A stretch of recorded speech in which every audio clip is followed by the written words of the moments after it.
What's going on, everybody? Welcome to the Obsession. I'm Carl Bethke. I'm Mike Stavin. Mike, Yes, sir. how you doing today? I'm doing good. Oh yeah, good.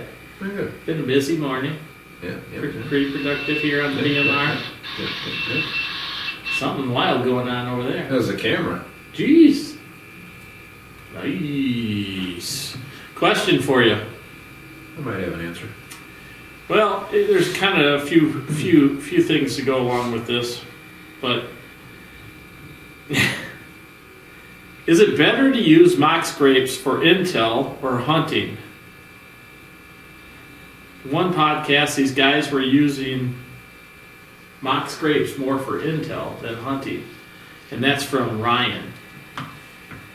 Better to use mock scrapes for intel or hunting. Okay, so whenever we're setting up properties and we put mock scrapes in, our number one rule. What do you got? Be able to shoot the mock scrape. Holy cow, Mike. Yes, you're a winner. What do I get? You're a winner. I'll take it. All right.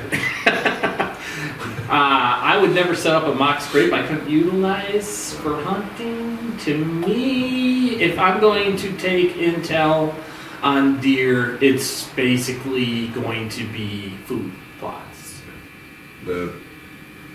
I'll say the intel that you get off a mock scrape is either they use it or they do not. Correct. And we do a lot of them. Yes. We've put a lot up, taken a lot down, moved a lot. Some we just replace.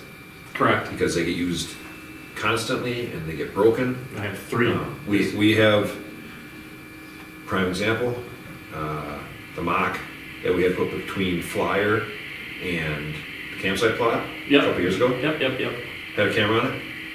Not one buck hit that scrape.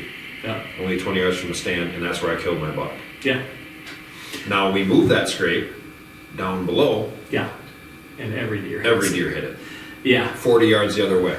Yeah. A lot of intel from them. Yes. Yes. Sure. But you have to utilize that intel. So as far as I'm concerned, if you're putting in a mock scrape, number one, bucks and does, fawns, every deer that comes through an area where there's a mock scrape is going to hit or smell that. Sooner or later, they might walk by it, a couple times or whatever, or if because they can scent check that without actually getting right to it. If a buck hits it, a lot of people know they're not going to hit it every time. No. They're going to hit it. Walk it around. And they're going to walk around it because they've left their scent on it already. Yep. So they're going to walk around it probably after that. Yeah. They're great intel. Phenomenal intel. But we use every one of them to hunt. Yeah. There's one at our, not every stand location, but a lot of them. I think this is where this guy gets confused, or where Ryan's actually slightly confused, is you'll see some people, they'll tell you, hang 50 mock scrapes along the side of a food or whatever. So let's just say at a kill plot. Like in a row? In a row, Now, yeah, Don't make the row. They're gonna, if I'm hanging a mock scrape, so this is how I put it. I'm not just gonna dangle a branch in their face. Okay, so when I say I'm hanging a mock scrape, you got to be able to make sure that deer's butt can go 360 degrees around that thing. Yeah. Because he's going to, as he's working these scrapes, move around it. I mean, our cameras will show it. I'll show you guys some video here. They'll hit it from all different angles. All different angles. And in general, they're going to be on trails coming in and out. I don't put mock scrapes just randomly in the woods. No. I put them where I know deer are moving and where I can get, in my opinion, cover for the tree stand, the correct wind direction, and an easy in and out for myself. Yeah. Otherwise, there's no reason to even have anything like that there. Right. Every one of our green plots, here or your place, every one has a mock scrape in it. That's correct. Because that buck is going to come out in that plot. He's going to hit that scrape. Yep. And that's going to happen 90% of the time. Even if there's does in the field, he's going to, sooner or later, go to that scrape. So we always do that. Yeah, that's all of ours are on trails, correct. You do have to watch, and we have a camera. We say this all the time: don't put one up and not have a camera on it. Yeah, you got to be able to see it because, like I said, we had this one here 2 years ago. Not a deer. Right. Not one. Yep.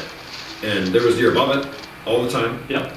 There's deer below it all the time. And that's I killed the one below it. Yep. You killed the one below it this year off where we moved it. Yeah, 100%. You know, and you have to. What was it, Kubota? It's a Kubota. You have to monitor them, and they're great tools for intel, yes. Yeah. And to hunt. Yeah. You know, and if you got one up and it's on a camera and they ain't touching it for a year, pull it. Yeah. Move it. Maybe it's got to go 20 yards. Oh yeah. Maybe it's got to go 30. You know, maybe it's got to go from one side of the plot to the other. Mm-hmm. It really, makes a difference. Yeah, and you guys understand too. Like Mike said, we each have in our green plots we hang a mock. We hang a mock for a couple different reasons there. So number one reason, you have the mock itself where you're going to get your bucks in there, but you're also going to be able to monitor your doe herd or your antlerless deer herd. And for us, that's very important because both of us, certain times of the year, in general, have doe issues. Too many antlerless deer on a smaller property can be a big issue. Yeah. And we're using that to educate ourselves also. That's why the mock scrape is in the food plots, because you'll hear a lot of people say, well, you shouldn't put mocks in food. It's too structured. It's too add-ons at once. In other words, they don't want to hunt the edge, stuff like that. To me, I'm using that one for more intel than I am like my trail mocks. My trail mocks, for the right time of year and successional time, is basically telling me time, date, entrance, exit, morning hunt, evening hunt, that type of stuff. Yeah. Yeah. Our trail mocks are usually later season. Yeah. Yeah. Where we know those bucks are going to travel. Yeah, transition areas. And hit those spots. I think they're a huge tool to have. I think they're our number one. Yeah, I mean, we... Besides a camera. Yep. You got to have a camera on it. We were talking about this year, I know we've got to replace a couple of cows that have broke. We're pulling some. Yes. Some we've moved. There's one other spot on two spots on my property where I'm wanting to move one in that we're going to discuss and see what happens. Mm-hmm. It isn't going to hurt. No. So, pop one in, you're going to get a camera on it. Make sure they can get around them. We like to use vines. Yes. Natural vines. Yep. Preferably, what would you say, a couple inches in diameter. Thinner the better. Yeah, I'd say 3/4 of an inch to an inch. I'm talking around. It was a couple inches. Oh yeah. A couple inches around. Yeah, I was thinking diameter. Yeah, around. Circumference, yeah. We always kind of try to find them to have a little bit of a hook on the end. Just it's something they can... They seem to like it better. They like to get that and, kind of throw it around a little bit on their head. Yeah. That's what we found that they like. Bigger, heavier vines, they seem to avoid. Yes. They don't like them. So that's what we found. And like Carl was saying too, every one we put up, you gotta get 5 feet to 6 feet of area that have to be clear to go all the way around that thing, or they'll tend to not use it. Yeah. And there's really, number one, it's for the deer, but I'll tell you also, number two, it's actually for a clear shot from your tree stand, because it'll actually help promote that rotation as the deer's sitting there playing with the vine. They kind of sidestep and walk around. And the furthest one we probably have from any of our stands is probably 30 yards. Yeah. And most likely that's because it's the best stand location. Yep. And you just got to find the area where you think that the mock's going to work the best, or where it does work the best. Right. The one other thing I will add about mock scrapes is if you have a water hole area, you should have a mock scrape near it somewhere, and utilize that for a tree stand location, because you want to be able to shoot the water, and you also want to be able to hit that mock.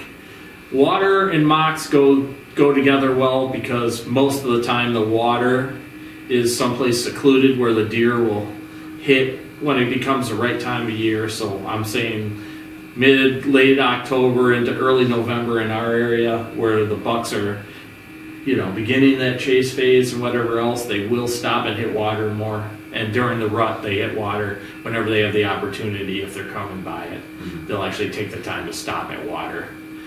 By that point, they're passing up the mocks. Right. So that's a good hunting spot.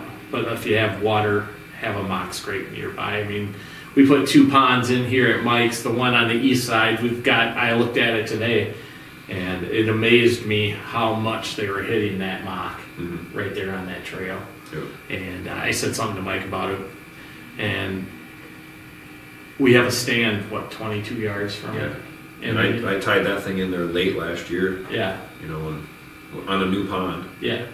And they utilize it. It's tore up around it right now. Yeah. Yep.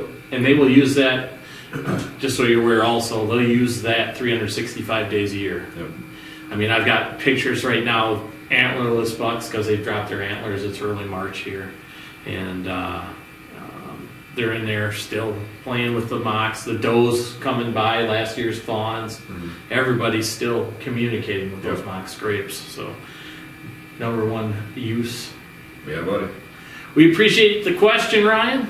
If you guys got anything to add, put it right down here in the comments. If you want to subscribe to the channel, hit the Reaper in the lower right-hand corner. If you want to listen to us on the podcast, you can check us out at RSS.com, Apple, Google, iHeart, Spotify, Amazon, YouTube. Check us out at YouTube. Also, you guys can check us out at Instagram at Rush Outdoors WI or The Obsession Podcast Hunting. Also, just so you guys know, we're starting up our own habitat business this year. Mike and I will be doing consultations with you if you're interested in having us out to your property to help you set up your property. You can get a hold of us right here at the comments on YouTube. Just leave a comment. We'll get right back to you. You can check us out at Rush Outdoors WI at Gmail. You can also hit us up on our Facebook page. Yep, send us messages too if you want. Whatever your contact info is, we'll get back to you. We help you set stuff up. Yep, we appreciate each and every one of you. Good luck out there. Yeah, buddy.